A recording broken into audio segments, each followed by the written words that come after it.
E aí galerinha, beleza? Como é que vocês estão aí? Tudo bem? Sejam bem-vindos ao Desinternet. É meu Oliveira aqui para mais um vídeo de react no canal. Hoje vamos fazer um vídeo de uma pessoa que eu nunca vi vídeos no canal. Eu só vi vídeos off, que é a Gabi Xavier, mano. Por que a gente tá reagindo a esse vídeo hoje? Ontem assistimos na roxinha Demon Slayer e Shingeki no Kyojin. Mano, o episódio de Shingeki no Kyojin fez minha cabeça fritar, minha mente tá assim, alucinada até agora. Eu fiquei sem entender muita coisa. Alguns episódios de Shingeki eu tenho que assistir 3, 4 vezes pra entender o contexto.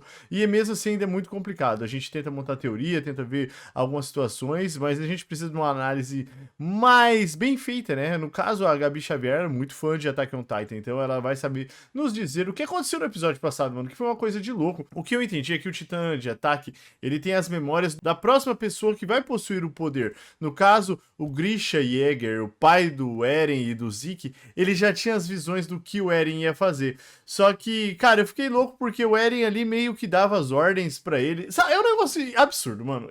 Sério, eu tô tentando entender e eu não entendo menos. Foi alucinante, um episódio muito complexo. E assim, como eu disse, a gente precisa de uma análise mais bem feita. Eu vou assistir o vídeo da Gabi Xavier, que se chama Foi Tudo Culpa do Eren Yeager? Paradoxo explicado. Attack on Titan, episódio 79, ela deve contar um pouco também do mangá, né? Que o que eu tô fazendo, manos, é assistir o episódio e depois pular pro mangá, porque eu não li o mangá de Shingeki, eu tô lendo a partir do episódio que é exibido na televisão. Então, pra eu não tomar spoiler futuro, que é uma coisa que eu tô evitando, então eu faço isso. Assisto o episódio, depois faço a leitura pra ver se tem alguma coisa separada, né? Uma explicação a mais. O Estúdio Mapa tá fazendo tudo certinho. Tudo sincronizado, tá sendo muito difícil você pegar alguma brecha. E hoje eu vou assistir esse vídeo dela. Então, você que é novo aí, se inscreva, likezão pra ajudar o canal, e se notificação todo dia temos vários vídeos. E bora lá assistir esse vídeo aqui. Cara, primeiro é indicação de um monte de inscrito lá no canal de animes. A gente assistiu o episódio, eu reclamei muito que não tava entendendo nada. E uns 5 inscritos mandaram assim, assiste o vídeo da Gabi, assiste o vídeo da Gabi. Então vamos assistir o vídeo da Gabi. E sem enrolação, bora pro play, né? Tela inteira pra gente. E play. Fique à vontade, este é mais um vídeo analisando o episódio novo de Attack on Titan Final Season parte 2, episódio 4. E calma, senta, respira. Vamos começar uma análise um pouquinho mais complicada, porque a gente chegou numa zona de Attack on Titan que é meio piração mesmo. E eu vou combinar o seguinte com vocês, vamos lá. Eu já li o mangá até o final, eu pareço que não, porque, né, gente, tem que parecer. Aqui é um vídeo sem spoilers do mangá, mas vou ser sincera com vocês. Quando a gente chega nessa zona da história do mangá, rolaram muitas teorias, a gente foi até o fim, tentou entender, mas eu vou me dar o direito de compreender novamente os acontecimentos, levantando hipóteses junto com vocês.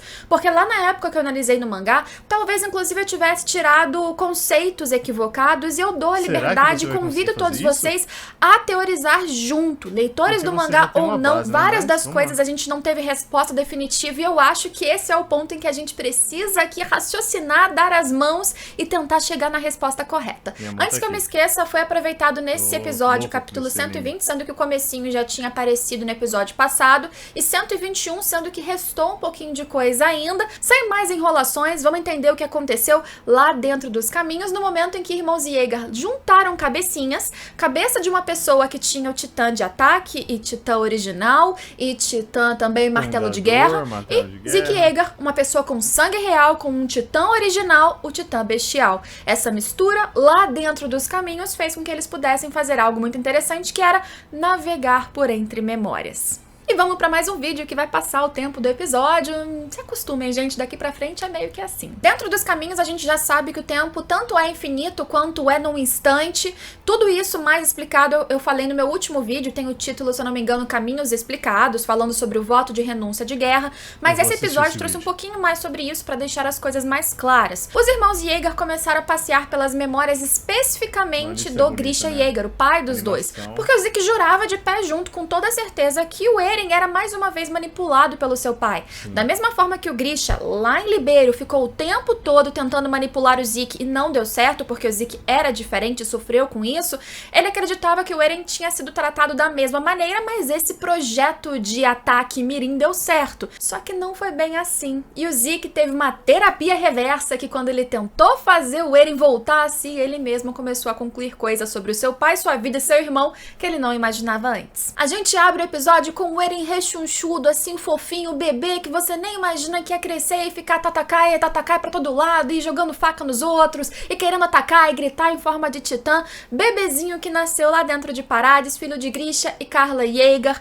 Um bebê que foi muito amado. E embora tenhamos visto apenas alguns flashes de memórias, eles pulando de memória em memória, deu a entender que eles ficaram um tempo absurdo acompanhando a vida de Grisha Yeager, ou melhor, de Eren Yeager, através dos olhos do Grisha.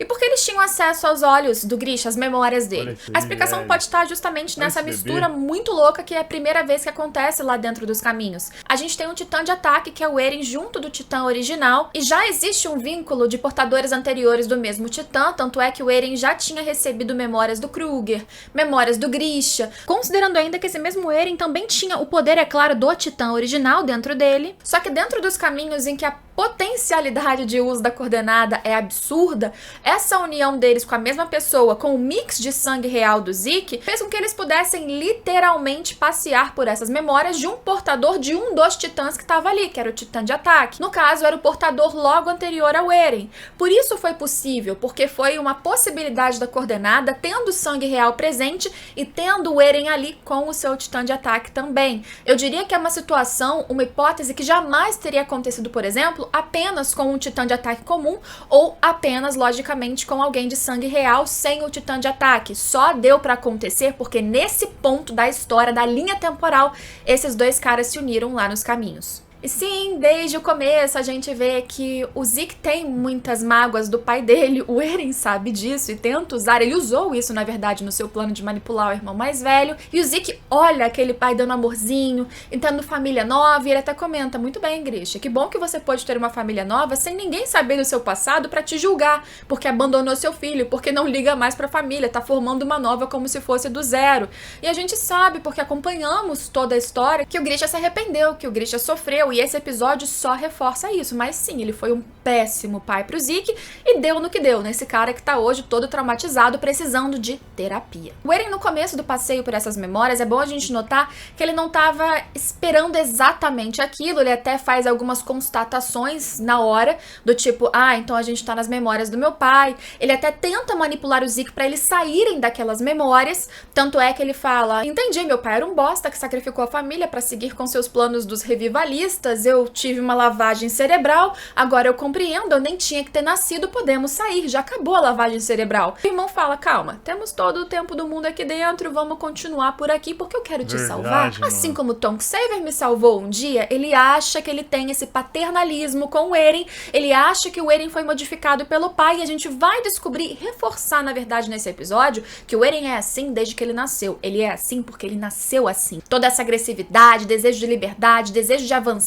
do Eren também faz parte dele. Eu quero que a gente entenda muito essa faceta do protagonista que é mostrada nesse episódio, porque depois a gente vai se aprofundar ou relembrar algumas outras. Ninguém é uma coisa só. Acho que a análise de abertura, especialmente, também encerramento, que são bem focados no Eren, ajudam bastante como pano de fundo para vocês entenderem o que vai acontecer daqui pra frente. Indico que assistam depois. Mas nessas memórias, o interessante, o que reforçava um pouquinho o ponto do Zeke, é que o Grisha não abandonou os seus planos revivalistas ou a missão que o Kruger passou pra ele quando deu o titã de ataque. Ele continuou investigando dentro das muralhas pra tentar chegar na família real e no titã original com a coordenada. Ele foi um médico porque era uma atuação natural, já atuou assim também lá dentro de Libério, e isso ajudou ele também a chegar perto de pessoas importantes, pessoas do exército. A gente inclusive vê o Kenny Ackerman, que era vinculado justamente à família real, também passando por ali, vendo o Grisha atendendo um cara, e quando ele atendeu um desses caras importantes, no anime não ficou tão claro, foi quando ele pegou um documento entre todas as suas pesquisas que o levou lá até o esconderijo, a Capela dos Raios, onde a família real verdadeira e, portanto, a coordenada também se escondia. E ele descobriu isso quando o Eren era um pititico.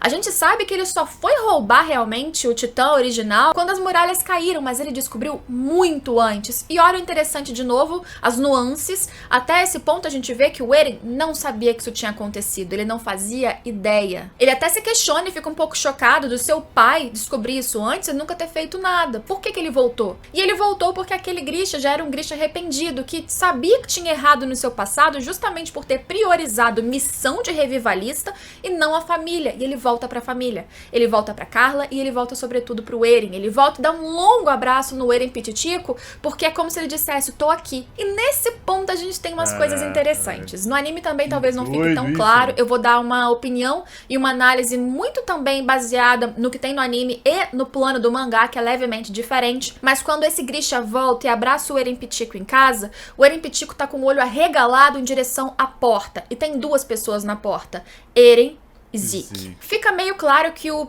Eren Pittico tá enxergando alguma coisa, lembrando que esse Eren Pittico ele não tinha titã, então ele não tinha um vínculo naquele corpinho pequenininho com qualquer titã de ataque ou qualquer coisa do tipo, mas ele tem um vínculo com o próprio Eren, com a própria existência. Como eles estão fazendo algo que num lance temporal complexo. Não é exatamente previsto, talvez eles criassem alguns paradoxos, e aqui eu estou criando teorias, sinceramente, isso nunca foi explicitamente explicado, mas na minha visão, o Eren Pittico estava observando sim pessoas ali, como se ele fosse mais sensível, porque ele era um daqueles que estava dentro dos caminhos observando, mas claro que ele era um bebê e ele não compreendeu nada. E aí, em outra visão, a gente vê finalmente o Grisha escrevendo no seu diário, aquele que seria encontrado no porão anos depois, guardado com aquela velha chave que aparece desde a primeira temporada. Inclusive, temos uma associação, referência quadro a quadro, frame a frame praticamente, a uma cena da primeira temporada. Enquanto ele escrevia, o Zeke continuava observando, porque embora o Zeke tivesse ali tentando trazer uma terapia,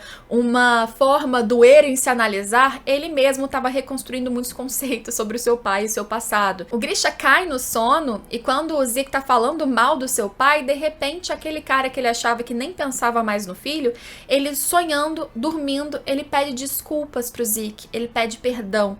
E aí quando ele acorda, a gente tem a primeira interferência direta, aparentemente, do Grisha em relação àqueles dois. Porque ele primeiro acorda parecendo que ele tá enxergando o Zeke que tá ali na frente dele. Mas o Zeke, ele tá dentro dos caminhos, observando uma memória, ele não tá fisicamente ali. Uma dúvida que surgiu na época entre muitos leitores é que aquilo era uma viagem no tempo. Eles não estão viajando, não é um de volta pro passado ou pro futuro. Eles estão caminhando por memórias, mas eles estão interferindo de alguma forma na linha do tempo que cria um paradoxo, porque o que a gente vai entender mais à frente no episódio é que a presença deles, especialmente, na verdade, a presença do Eren ali, foi o impulso e o gatilho para que várias coisas, várias ações do Grisha acontecessem. Se eles não tivessem chegado naquele ponto, muito do que o Grisha fez, ou a maior parte do que o Grisha fez, não teria acontecido e tudo seria diferente. É um ciclo, é um paradoxo. As coisas do futuro interferem no passado e vice-versa. Mas a gente pode fazer um vídeo depois explicando de novo isso melhor, amadurecendo essa ideia, embora já tenha alguns vídeos no canal.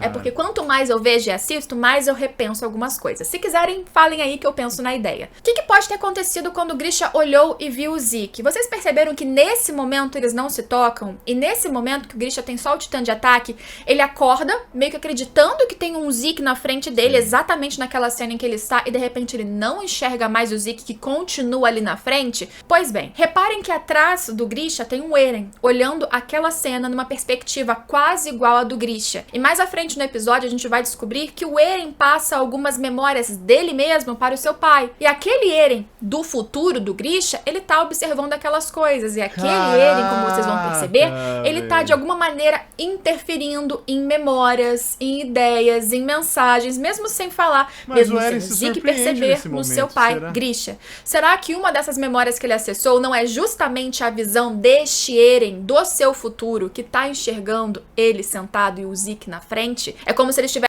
Bom, só pra pausar aqui e colocar meu ponto de vista. Uma coisa que ela disse eu não tinha pensado. É verdade, o Eren transfere memórias para o pai, já que o pai, por ser o titã de ataque, ele tem acesso às memórias do próximo titã de ataque, que no caso é o Eren. E ali, mas quando o Grisha vê o Zeke, né, na sua cabeça, ele fala, ué, Zeke, não sei o que, você tá aqui... O Eren se assusta, e é estranho isso, mano. É estranho, parece que não é meio premeditado do Eren, é uma coisa bem aleatória. Claro, ela nem citou que foi premeditado do Eren fazer isso, mas tá doido essa visão dela, hein? Caraca. tivesse meio que sonhado, recebido aquelas memórias do portador do seu futuro, no caso o Eren, e aí quando ele acordou, ele acreditava que o Zeke estava ali, mas ele não estava enxergando propriamente dito. Ainda não. Só que essa interferência não parece ter sido exatamente proposital, ou pelo menos não parece ter sido tão planejada pelo Eren naquele instante, porque o Eren também se assusta quando o Grisha acorda, parecendo que enxergou o Zeke. E se vocês perceberam, até essa cena, era o Zeke que ficava puxando o Eren à frente. Vamos pra próxima lembrança. E o Eren falando, a gente vai ficar aqui por quanto tempo? Você já não percebeu que eu tô aí fazendo 9 anos e que eu nasci assim? Que eu quis ser livre? Que tudo isso sou eu? E depois dessa mini interferência que acontece, quem chama pra próxima porta ou pra próxima cena, memória do Grisha, é o Eren. Ele quer continuar, porque ele percebeu alguma coisa. E aí, continuando, as memórias interessantes que a gente tem, mais uma vez, é mostrar que o Eren, com 9 anos, como eu disse, nada teve de interferência. Ele cresceu feliz, ele cresceu bem, ele não teve nenhum discurso nacionalista, eudiano, revivalista. Ele foi uma criança linda, saudável, que teve amor de pai e de mãe e se tornou quem era. Então por que você foi contra o meu plano, Eren? Porque o Eren sempre foi esse. Quando a gente vê de novo a cena em que o Eren pega na faca, como diz a abertura, pra salvar a Mikasa e mata vários dos sequestradores ali a sangue frio pra uma criança de 9 anos, a gente vê duas caras super assustadas, chocadas com a atitude do menino, com a coragem a sangue frio do menino. Do Grisha, que a gente já tinha acompanhado, e do Zeke. E aqui fica muito claro que os dois ficaram realmente apavorados. O Grisha não esperava e não ensinou aquele impulso pro seu filho. E o que o Eren fala é justamente que ele é assim. Se você tenta tirar minha liberdade, eu vou lá e tiro a sua. Se você tenta me enganar, eu vou lá e te engano. E não é isso que a gente tá vendo o tempo todo? O Eren partir pra cima de quem parte pra cima dele. O Eren tá acima de tudo e de todos porque ele tem a sua própria vontade. O Eren que chega lá pro seu pai quando ele tá indo embora pra sua última missão, né? Logo antes de roubar o titã da família Raiz. E quando dizem que ele queria ser da tropa, o que ele explica é porque ele não quer ficar ali preso, ele quer descobrir o mundo. Porque tantas pessoas se sacrificaram pra nada, alguém tem que continuar com esse desejo. E talvez até hoje ele tenha exatamente esse mesmo pensamento que ele tinha desde criança, desde antes de ter titãs, desde antes de ter memórias do seu pai, do Kruger ou de quem quer que fosse. Esse é o Eren, ou essa é grande parte do que o Eren é. Agora, detalhe, que no meio dessas memórias todas, tá? A gente não pode deixar de passar, porque o anime deu um foco bem importante pra isso, e fica bem mais claro que no mangá, que lá naquela lembrança em que ele salva a Mikasa, o Eren perde alguns segundinhos só pra contemplar o momento em que ele colocou pela primeira vez o cachecol na menina. E é essa cena em que a gente vê pela última vez a família do Eren reunida, o Grisha sentado na mesa, prestes a sair pra sua missão na família Raiz, e o Eren falando que queria ir pra tropa, e a Carla reclamando. Isso tudo acontece muito parecido com o que a gente viu com o It Studio lá na primeira temporada, primeiro episódio. É muito, muito, muito parecido. Com exceção de que aqui a gente tem a visão do Eren, do Zeke olhando e também do Grisha. E o Grisha, claramente, quando ele sai, ele pega a chave e fala: Eren, vou te mostrar essa chavezinha aqui, ó, que tem no meu porão. Essa fala tão enigmática que fez com que eles, inclusive, depois de toda a tragédia, rumassem pra Shiganshina, pra chegar no porão, sacrificando um bando de vida pra chegar na verdade sobre o mundo fora das muralhas. Essa fala é dita não com o Grisha olhando pro seu filho de 9 anos na mesa, é dita com o Grisha olhando pro Eren, ou na direção onde estaria o Eren, mais velho, que tá andando nos caminhos e com aquela cara bem de raiva. Aliás, o que o Eren sente muitas vezes nessas lembranças é raiva, obsessão ou obstinação de fazer alguma coisa. Nesse ponto aqui, eu acho que duas coisas podem ter acontecido. Ou de novo aquele lance dele tá presenciando num flashback as memórias do Eren olhando pra ele, ou de alguma forma o Eren realmente consegue manipular memórias, pensamentos, jogar alguns flashbacks. O que é claro é que o Eren, nesse caminho que o Zeke colocou ele de sessão de terapia em família, acabou que o Eren achou uma forma de manipular flashes e dar memórias do seu futuro, ou do futuro do Grisha, pra ele mesmo no passado. E aí criou um loop muito louco que no final eu explico um pouquinho melhor. E de novo, o Grisha tirar essa chave e colocar isso na cabeça do Eren logo antes dele desaparecer e toda a tragédia acontecer, era essencial para grande parte das coisas na vida do Eren seguirem como forem. Então esse era um ponto que tinha que acontecer. Justifica um pouquinho o Eren, por exemplo, no futuro talvez manipular esse acontecimento. Não sei se vocês lembram, mas essa cena também lá na primeira temporada, o Grisha tá com os óculos brancos, como se ele tivesse com o olhar escondido. A gente não vê muito do Grisha. E agora se justifica que a mesma estratégia que aconteceu muitas vezes com o Zeke, ele tava escondendo alguma coisa. Tinham sentimentos fotos, olhares, intenções e memórias que não podiam ser mostradas para a história até então. Quando o Grisha chega na capela para destruir a família Reis, ele primeiro tenta argumentar, ele tenta conversar, explicar, e o Grisha tem uma oscilação de humor muito interessante. Parte é de si mesmo, do seu próprio desespero, querendo proteger a sua família, a sua mulher, o seu filho. A muralha caiu, as pessoas estão morrendo, é logo perto da casa dele, como é que isso vai acontecer? Ele sabia que a mulher e o filho estavam em perigo, mas ele não sabia sequer que aquela muralha ia cair. Ele não sabia sequer se a mulher dele ia sobreviver. Mais tarde, que ele iria até o Shed descobrir que a Carla morreu, ele recebeu sim algumas memórias do seu filho, aparentemente de propósito e muito bem selecionadas. Não foi ele que acessou porque ele quis, mas ele não sabia tudo o que ia acontecer. Ele avançou como todo titã de ataque, ele seguiu em frente para um propósito muito bem definido, porque aparentemente todos os portadores do titã de ataque seguiam em frente para um ponto do futuro que tinha que acontecer. Eu diria o ponto que a gente tá vendo agora, o ponto em que envolve o Eren, que é a pessoa que chegou nos caminhos e ficou interferindo em memórias. Então o Eren, por exemplo, é o ponto mais no futuro que a gente tem do titã de ataque. Todos os anteriores, por exemplo, poderiam receber memórias dele, memórias do futuro, memórias do plano do Eren, do que o Eren queria, e todas as ambições de avançar desde o Kruger. Muita gente achava que o Eren tinha memórias interferidas e ambições por causa do que o Kruger tinha anteriormente, e talvez fosse o caminho inverso. Todos os outros avançavam, todos os outros seguiam por liberdade sem obedecer ninguém, porque todos seguiam memórias, ensinamentos e ideologias do futuro do Eren Yeager. Paradoxo. Loucuras. Durante o que vai acontecer na caverna, tem um instante em que a gente vê uma mão descendo, que é a mão da Historia sendo coroada e o Eren beijando. Lá na terceira temporada, quando isso acontece, o Eren beija a mão da Historia e fica uns segundos ali em choque com o olho arregalado e a gente não sabe por quê. Agora fica revelado que essa cena na caverna e o que acontece depois, inclusive o tal encontro entre o Zeke e o seu pai, isso foi o que o Eren viu. E isso foi o que decepcionou o Eren muito dentro das cavernas. Não foi porque o pai dele esmagou as crianças, não foi porque o pai dele matou inocentes, foi porque o pai dele hesitou. Porque o pai dele teve medo.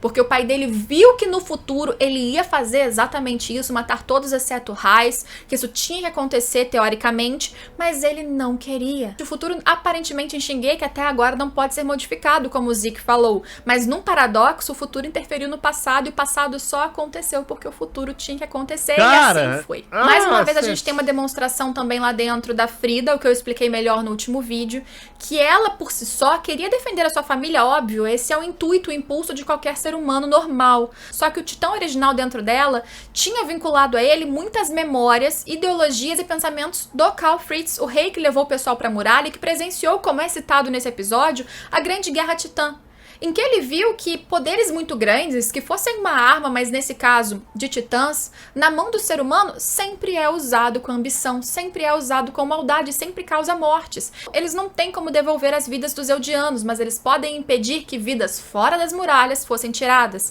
E nesse ciclo eterno, Eldianos e pessoas no mundo todo, segundo o que esse rei viu, continuariam morrendo. Então ele se sacrificou e escolheu que seu povo fosse sacrificado junto, porque se Eldianos terminam, titãs não existem mais, e assim toda a maldição de titãs acabaria. É claro que era um plano cheio de falhas, porque nem todos os Eldianos estavam lá em Parades, mas a gente nem discute isso, embora o Zeke tenha curtido um pouquinho o discurso da Frida, só que Frida já morreu, então não dá nem pra vocês tentarem chipar alguma coisa.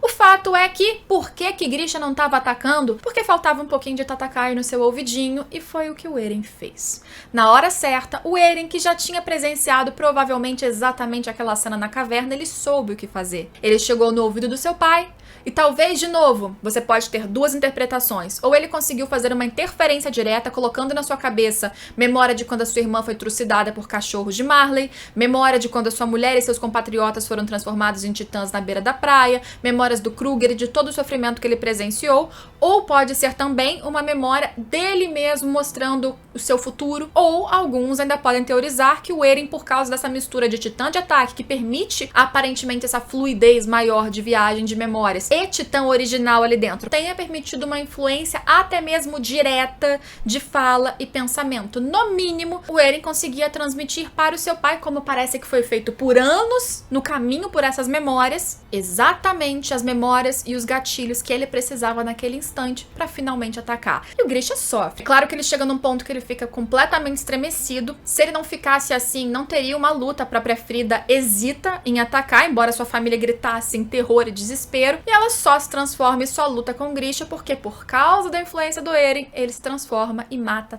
todo mundo. Exatamente como ele mesmo cita saindo dali, como o Eren mostrou pra ele que ele deveria fazer no futuro. Só que ele sofre. E, de novo, o anime exagerou muito, no bom sentido, no meu caso, na minha opinião, no sofrimento, no desespero, porque o Grisha não era o cara que faria isso sem sofrer. Ele ficou desesperado e grita: Eren, é isso aqui que você queria? Mano. Isso era o suficiente? Era isso que eu tinha que fazer? Aquele é um Grisha no final dos seus 13 anos. Em algum ponto ele vai ter que passar, sim, o fluxo dos titãs pra outra pessoa. Mas ali, naquele instante, ele tá sofrido. Ele não sabe exatamente se aquilo é a salvação de Eldia, se aquilo é justo, mas que o fez sofrer e o trouxe certos arrependimentos. Sim, isso aconteceu. E aí que acontece uma coisa que, pra mim, de novo, são muitas suposições. Eu vou falar a minha interpretação, que foi mais reforçada com esse episódio, ao assistir novamente, pesquisar e tal. Mas nesse momento, o Grisha enxerga sim o Zeke que tá ali e parece encostar no filho, abraçar, chorar, pedir desculpa por não ter aproveitado mais, por não ter sido um melhor pai, todas aquelas coisas que o Zeke no fundo sempre quis ouvir. Tanto é que ele começa duro, surpreso com aquele abraço, e aí de repente ele murcha. Ele chora muito. Um abraço que lá no fundo, com o rosto todo tampado e com certeza pelo que a gente vê com muita raiva, o Eren tá observando. E é aí que a terapia por regressão de vida acaba, porque parece que alguém arranca o Zeke das memórias, e ainda que o Eren estivesse preso por correntes lá nos caminhos, é o Eren que tá acima e é o Zeke que cai. Não antes do Grisha dizer pro Zeke: Zeke, é o plano do Eren que vai dar certo no futuro. Ele me mostrou, não tudo, o Eren parece que mostrou só o que ele quis, só o que era necessário pra ele seguir. Mas não é o seu plano, Zeke, que vai acontecer. Pare o Eren. E quem viu o pai pedindo pra parar ele? O Eren. E de repente a gente termina o episódio sem saber o que vai acontecer. E aí por que esses dois se encostaram? Rapidamente vou tentar explicar. Desde que saiu o capítulo sobre isso, algumas pessoas disseram que, mais uma vez, o Grisha estava tendo uma memória em tempo real do que o Eren estava vendo. E, de novo, ele teria abraçado o Zeke, que sabia que estava ali pela perspectiva da visão do Eren no futuro, mas ele teria, na verdade, abraçado o ar. Só que eu acho que o mangá desenhou muito claramente que eles se encostavam. Eu diria que no instante em que ele teve o Titã original dentro de si, talvez a interferência desse passeio pelas memórias nos caminhos dos irmãos Yeager tenha linkado melhor com o Grisha, original, que ali possuía não mais só o Titã de ataque, mas também o Titã original, fazendo com que ele tivesse talvez um acesso melhor a essas memórias ou a esse momento do que estava acontecendo. A verdade é que, de qualquer forma, não foi algo no físico e foi um encontro importante só pra gente ter essa fala. O Grisha disse que o plano do Eren vai acontecer, seja qual for, ele disse que é terrível, e ele disse que o Zeke tem que tentar parar o irmão. Pontos importantes pra gente finalizar esse vídeo que eu tô falando demais há muito tempo. Primeiro, Eren não sabia exatamente que ele ia entrar naquelas memórias daquele jeito e que era naquele ponto que ele ia chegar no que ele enxergou quando beijou a mão da Historia. Mas há muitos anos que ele enxergou aquele instante, naquela caverna, o seu pai inclusive pedindo pro seu irmão o parar, que o seu plano daria certo. Então há muito tempo que o Eren guarda dentro de si exatamente esses pensamentos. Memórias essas que nesse caso são de outro Titã de ataque, o Titã de ataque do seu pai. Grisha Yeager fala dentro da caverna que o Titã de ataque consegue acessar memórias dos seus futuros portadores. Dentro da história, isso ainda abre duas brechas. Será que realmente o Titã de ataque sempre acessou memórias dos seus portadores porque era uma particularidade dele? Ou será que isso só aconteceu de novo porque, num paradoxo temporal, nesse ponto da história, o Eren entrou nos caminhos junto com o Zeke e ele fez interferências que possibilitaram